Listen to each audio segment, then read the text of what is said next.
The year is 1977. A telescope is operating at Ohio State University. It is midnight. A signal appears on the screen, a 72-second signal from deep space, unexplained by any natural source. The astronomer on duty writes 2 words on his paper, just 2 words. Wow. Since that day, this signal has never been repeated or explained. And you ask, but what does religion say? If NASA made an announcement tomorrow morning, if they said, "We have found intelligent life in space," what would happen to the Bible? What would happen to faith? What would happen to God? This question has disturbed theologians as much as scientists for centuries. And today, we will look at this question honestly, because there are things in the Bible that could answer this question in places where nobody expects them.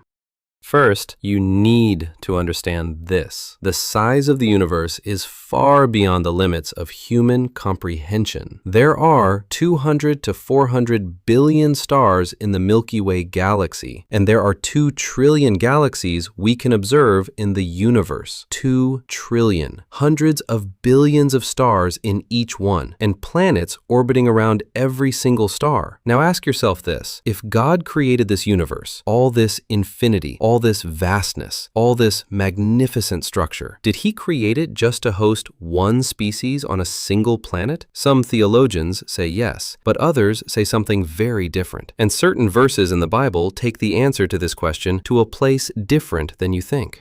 Stop. You might be smiling, thinking, aliens in the Bible? But be patient, because the Bible does not directly mention aliens. But there are some verses that, when you read them with today's eyes, give you goosebumps. John 10:16, Jesus says, "I have other sheep that are not of this sheep pen. I must bring them also, not of this sheep pen." Many theologians interpret this verse as nations outside the Jews, meaning other human communities. But some researchers ask a different question. Does this sheep pen only define a nation or a planet? Speculative, yes, but the question is huge. Nehemiah 9:6, "You alone are the Lord. You made the heavens, even the highest heavens, and all their starry host, the earth and all that is on it, the seas and all that is in them. You give life to everything. The highest heavens, the starry host." What do these expressions mean? Just clouds and stars? Or does it point to a much wider universe of existence? Job 38:7. God asks Job, "Where were you while the morning stars sang together and all the angels shouted for joy?" The angels, the morning stars. Is this a metaphor, or does it point to real beings? These verses do not give a definitive answer, but they show this: the Bible never explicitly says that the universe consists only of humans.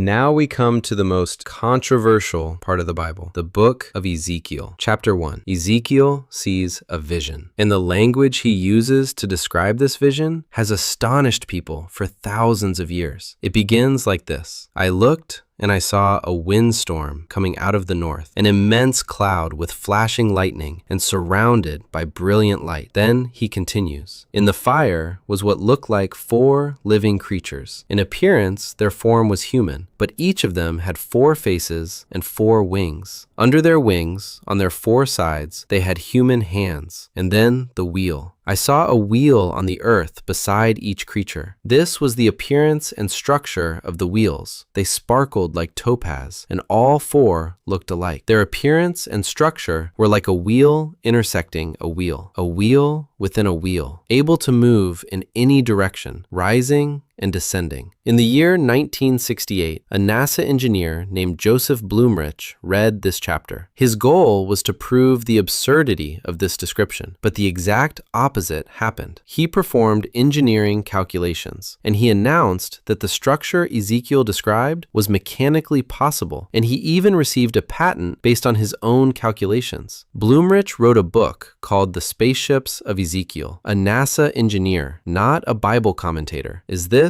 a coincidence?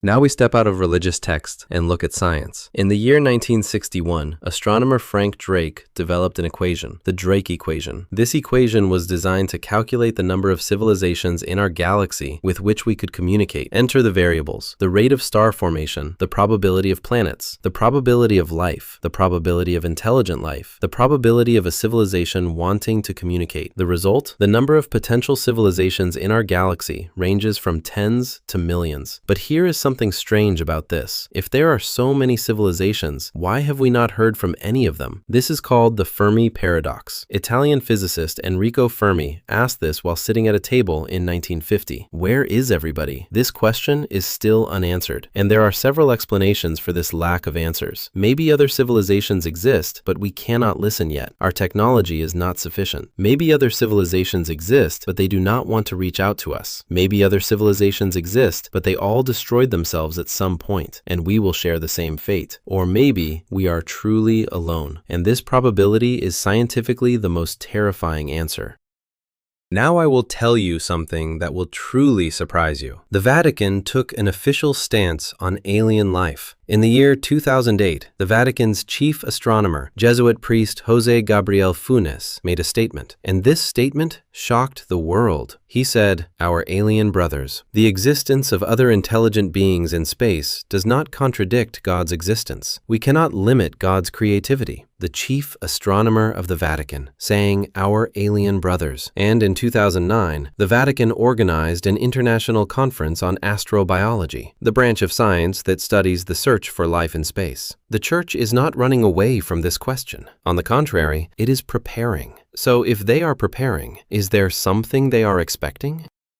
Is there other life in space? We do not know, but we know this. The universe is so big that saying it is just us requires immense courage. The Bible never says anywhere God created only humans. Ezekiel's vision still cannot be explained. The Vatican's chief astronomer says, "Our alien brothers," and that wow signal from 1977 is still waiting for a response. Perhaps the biggest religious question is not, does God exist, like you think? Perhaps the real question is this: did God create only us? Write your answer in the comments. In the next video, we will tackle the topic, is the Big Bang and creation the same thing? Physicists are shocked. Subscribe now so you do not miss it.